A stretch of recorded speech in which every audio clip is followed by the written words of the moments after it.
बिहार की 4 सीटों पर उपचुनाव है और इस उपचुनाव के प्रचार में बस कुछ ही घंटे बचे हैं। सभी प्रत्याशियों की जीत के लिए उनके नेताओं ने पूरी ताकत झोंक दी है और इसी कड़ी में नीतीश कुमार इमामगंज में दीपा मांझी के लिए वोट मांगने पहुंचे। उनके साथ बिहार के डिप्टी सीएम सम्राट चौधरी भी मौजूद रहे। नीतीश कुमार ने जनसभा को संबोधित करते हुए कहा कि हम तो दीपा मांझी को भारी मतों से जिताने का अनुरोध करने आए हैं और इस दौरान वहां पहुंची जीविका दीदी मानदेय बढ़ाने की मांग को लेकर नारेबाजी करने लगी। मांझी की बहू के लिए वोट मांगने पहुंचे नीतीश। लालू राबड़ी के शासनकाल का दिखाया खौफ। जीविका दीदी की नारेबाजी पर बता दिया आंकड़ा। पहले जनता से पूछा और फिर दीपा मांझी को सीएम नीतीश ने जीत का आशीर्वाद दिया, ये कहते हुए कि इमामगंज के बेहतर भविष्य के लिए इनकी जीत सुनिश्चित कीजिए। लेकिन बात यहीं खत्म नहीं हुई, क्योंकि जीत दर्ज करने के लिए नीतीश ने अपना वही पुराना शस्त्र निकाला, लालू राबड़ी शासन का खौफ। अब आपको हम यही कहेंगे कि आप जरा समझिए कि जो पहले जो था वो लोग क्या किया था।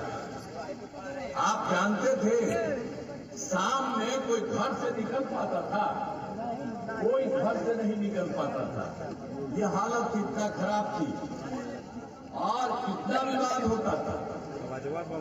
मुसलमान का वोट लेने की कोशिश करता है, लेकिन हिंदू मुस्लिम का झगड़ा करता था, उसको कभी दूर नहीं किया। इस 20 साल पुरानी बात को वर्तमान राजनीति में नीतीश हथियार बनाकर चलते हैं और जब उनसे इसी शासनकाल का जवाब मांगा जाता है तो क्या मिलता है वो भी जान लीजिए।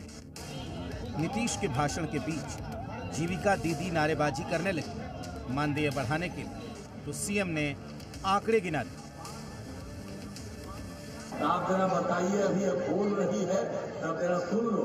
स्वयं सहायता समूह जो है लोग इस पत्र नहीं जान रही, खाली बोल रही है। सुनो, आपको मालूम है कि स्वयं सहायता समूह कितना कम था कि हर प्रकार से हम लोगों ने सब लोगों के लिए, महिलाओं के लिए, आजीविका दीदियों के लिए 2006 में हम लोगों ने विश्व बैंक से कर्ज लिया और उसके बाद स्वयं सहायता समूह की वृद्धि कराते रह गए।